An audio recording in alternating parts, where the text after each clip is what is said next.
Do I need to get down No, you're lower? good. No, All right. Let's just go with Joe, Joe, Whitelauf, Weitlauf. Okay, and what's your position within the Knights of Columbus? My position currently is Financial Secretary for Council 1055. Okay, good. Let's begin at the beginning. How did you get connected to Hope Unlimited? I was approached some time ago because of a program that the Supreme Council had that offered a matching funds to go in conjunction with locally raised funds to purchase ultrasound machines for family clinics. Okay. And so when you were approached about that, what were your thoughts? Were you like, oh, of course, or I know about Hope Unlimited, or? Unfortunately, the first time that I was approached about it, I was told that this was already being taken care of. And so anyone who knows me, I'm running 2,000 miles an hour, 23 hours a day. If it's taken care of, I don't waste any more time with it. A few years later, it came back to me. And I thought that it was being taken care of, but if it came back, it wasn't being taken care of. So I checked into it, and I came by the center. I had a tour. I knew that Hope Unlimited did great work. I just didn't know what kind and how.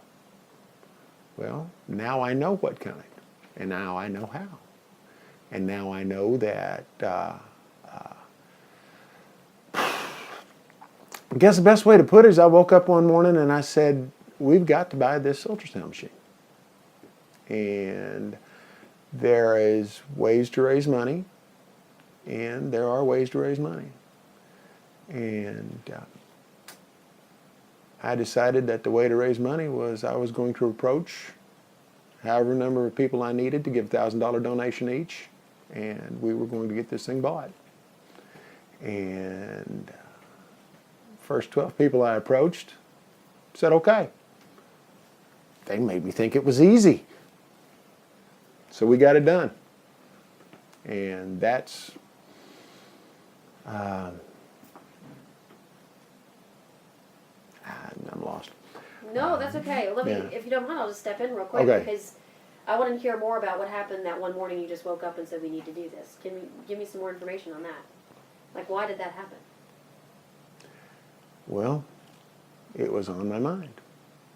It was on my heart. It needed to be done. I get things done. Well, why did it need to be done? Hope Unlimited was opening another, was expanding. The current machine was good. It was usable. It's functional.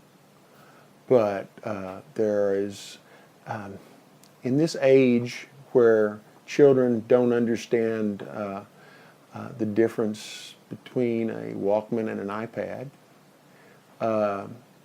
they need bling to get their attention. And that cart has a lot of bling. So what kind of attention do what do you hope they latch on to with all that bling? Well, I mean, I what's the hope message that there? they latch on to that this is a human. This is a living being, that, it's not something to be thrown away.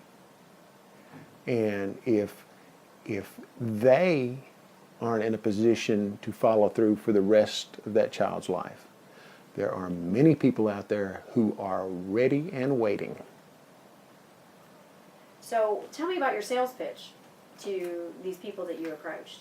I mean, was it first of all, was it a tough sell, and then how did you sell it? Well, I must admit, most of the folks I approached were already Hope donors and already understood, so I didn't have to sell them on Hope Unlimited. And I made it very clear to them that this wasn't something that was going to start now and end 5 years from now. This was going to be over quickly, and it was going to happen. And I gave them the chance to be on board. Well, Cindy Butterball had told me when you approached her that she was really moved by you saying that you had never felt more called by God to do anything in your life. Does that sound about right? Or is she It's- making that up? Nope. Sounds exactly right. I'm a interview. All right. No, you're doing great. No, that's exactly right. There's never been a time in my life where I thought that I had a calling before this. You know, and I do thousands of hours of volunteer work every year.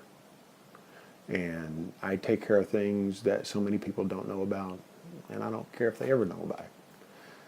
But this one, there was definitely calling. Why do you think that is? What spoke to your heart about it? Like what part? I guess what was the passion for the babies, for the families, for the that statistic that I think when you came we talked about how what was it 67% of women who see their baby decide to keep it.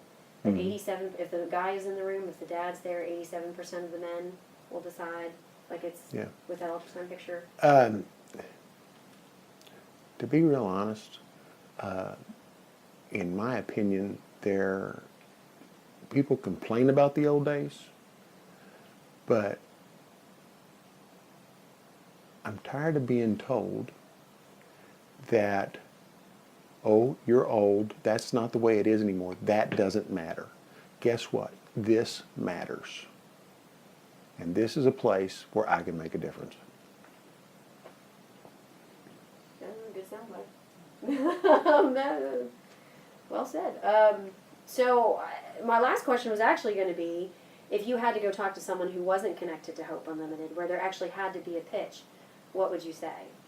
Oh, you guys had a marquee out a few months ago that said, "We build families. Come use our tools." I used that a couple times. It works. Well, good. Family still means something. Oh yeah.